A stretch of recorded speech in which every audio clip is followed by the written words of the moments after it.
What's up, guys? This is Stanza from Team Rec, and today I'll be showing you the profile of my Psychic deck that I brought to YCS.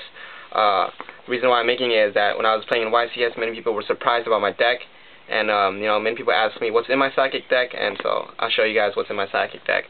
Alright, let's start off with my main deck. Alright, in my main deck I run 2 Psychic Commanders. These guys are really great. If you have 2 of them on the field at the same time, they're basically 2400 attack. Like, you can subtract your opponent's attack points up to 1000 per monster. So that's great. And people always mislook at this guy because he looks like he's only 1400 attack, and they will fall for it and attack direct and try to attack him, but then you could just pump his effect, subtract 500 attack, and it killed many monsters that way.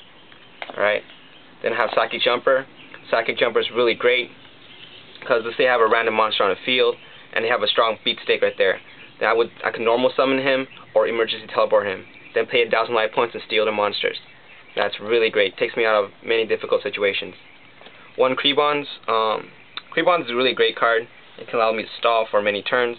But many people ask me if I would run 2 or not. But 2 is a good amount, but 1 is just a perfect because you don't need that much of him. Because this deck doesn't rely on that much stalling. 2 Esper Girl. Why 2 Esper Girl?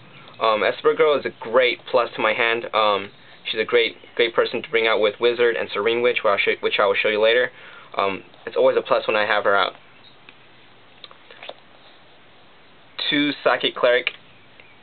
This is great for searching out. It's basically like a Lumina for Psychics. I can search out a Esper Girl and trigger her effect again to draw, or I can just bring out whatever I want. I could bring back my strong Synchros or my fusions that I have already synchroed for in late game. And he's a strong 2100 defense, so many monsters can't beat through it. 3 Wizard. This guy is best card to top deck. He's plus any psychic monster you want. Get Esper to draw 1 more, or get Serene to stall a lot more.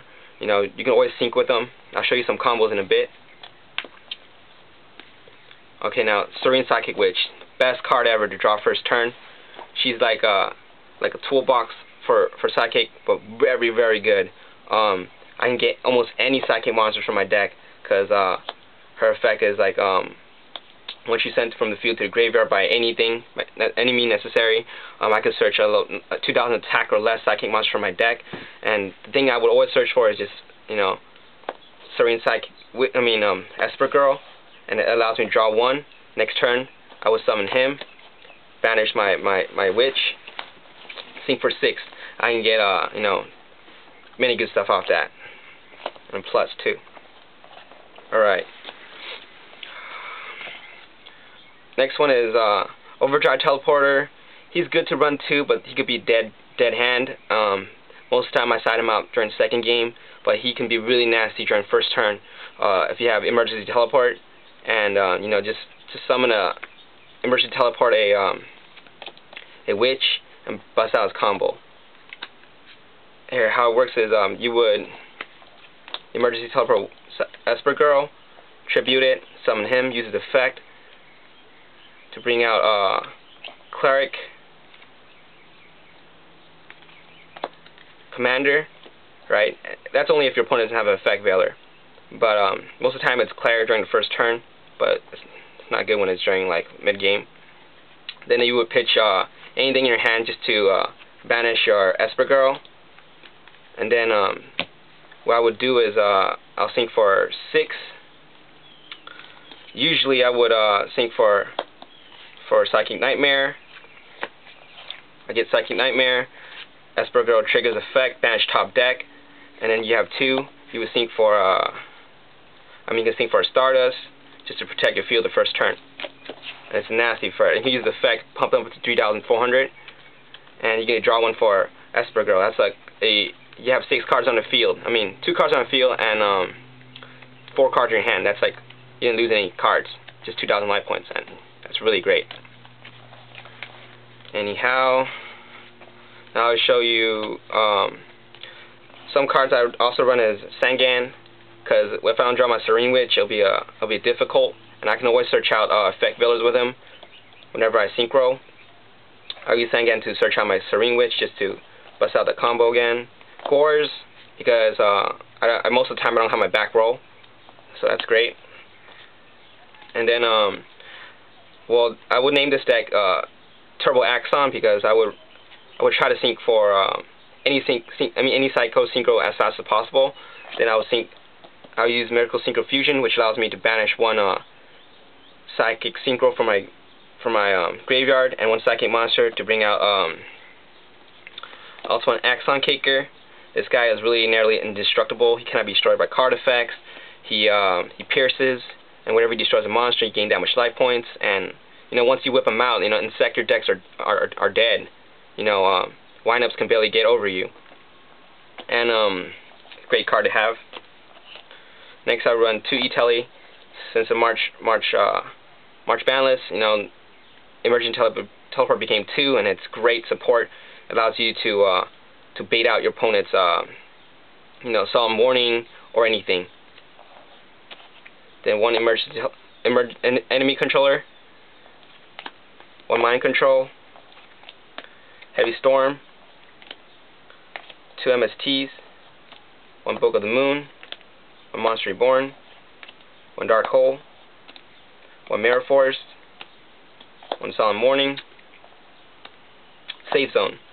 Safe Zone is great to have. Reason being is, I can equip Safe Zone with Ultimate Axon Caker, and he becomes indestructible nearly. If your opponent pops Safe Zone, he cannot be struck by card effects, so nothing would happen. Your opponent can't target to Book of Moon to kill him, nor can they run him over. So you have literally a beat stick out there.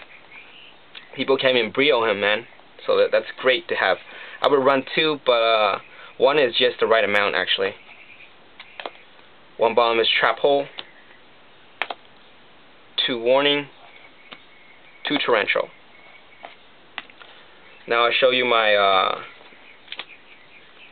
my extra deck, Axon Caker, for the kicks, man. Psychic Nightmare, Magical Android, Dark Ruler Archfiend.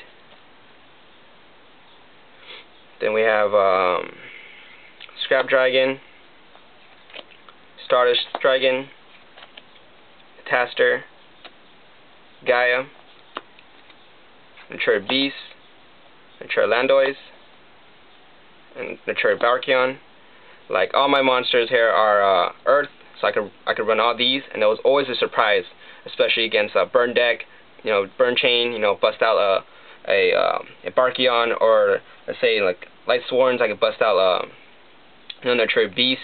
And if I equip, one of the best combos is if I equip Safe Zone with Naturia Beast. It's indestructible beast stick right there. People will try to MST Safe Zone to destroy him. They can't. I just negate it. Heavy Storm, negate it. So this guy's a beat stick like that. Do that first turn and you're great. And then I also have Colossal Fighter against 6 Sams or any deck that just swarms. And Black Rose Dragon, get out tough situations. Hyper Psychic Blaster, great card, pierces, gain life points, good. 3,000 attack. Then have Psychic Lifetrancer. Now how this deck runs is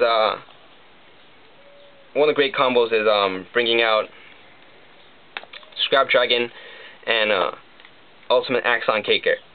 I will use his effect to pop Axon Caker, which cannot be destroyed by battle, and pop an opponent effect. How often does this combo pull off? Actually really easy during late games, because most of the time when I synchro for any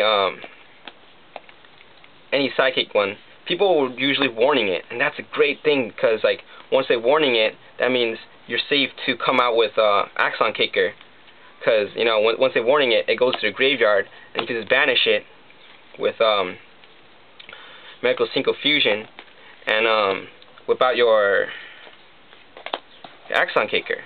Now another thing is how do I get him out? Okay, great.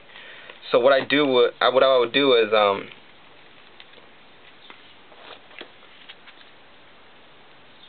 I would use him. Okay. Most of the time, I usually have, like, let's say you can always use Emergency Tele to whip out in level 2, and use his effect to banish any level 2, which is usually Esper Girl. And once he's out on the field, then I can you know, normal summon this, or get this out with Serene Witch, which will come out your turn. Sync for 6. Okay. Since they're both psychics, you can take out this guy, right? Now, since he's out, Wizard's effect triggers. Bring out Esper Girl, banish one card, top card in your deck face down. Sync for level 8. Now you have 2 psychic monsters in your graveyard or more. Whip it out, Miracle Sync Fusion, bam, here's your field. Pop anything in back row, pierce, and attack. Great, great, great. Now, you know, this deck is really consistent, really great. The only bad hands you'll probably get is just drawing too much of her, but most of the time you'll come out of the situation. And what I decided during YCS is 2 side blockers. Side block allows me to stop Monarch decks, any deck that uses a key card, such as, you know, Insectors. I can just call Hornet. They can't use Hornet anymore, and it's a great card to side. You just have to know your opponent's deck really well. 2 Netcomb Main King, great to stop Insectors. Great to, I mean, not Insectors. Great to stop Wind Up and Dark Worlds. 2 DD Crows, get rid of Grapha. Stop Wind Up Hunter, stop Hornet. Great side deck right now. Now, since your entire deck is you know, psychics, you whip out 2 Rivalry of Warlords, and you can stop Rabbit decks. You can stop Wind Up. That's great because they can't have another type on the field. 2 Shadow Imprisoning Mirrors to stop, get rid of the Graphas, you know, Dark World, Insectors. Good to have. Now against Courier Machine decks, or Genzo first turn kill, you can always use Cyber Dragons to take control of their you know, their machine, and, you know, Contact Fusion for Chimera Fortress Dragon. Psychokinesis for extra popping power, you know, pay 1,000 life points, pop anything on the field. Great card to have. Destructoron against back row heavy decks, you know, it's pay 1,000 life points, you know, to pop 1 card on the field. I mean, 1 spell trap card face down on the field. You can just blast your whole entire back row, or force them to use a Phoenix Chain, force them to use a warning so you can play your greater plays. And that's about it. And if you have any questions, you know, feel free to comment on this video. I'll answer any questions you have. Don't forget to comment, like, and subscribe. This is Stanzo from Team Rec, and I hope you like this deck.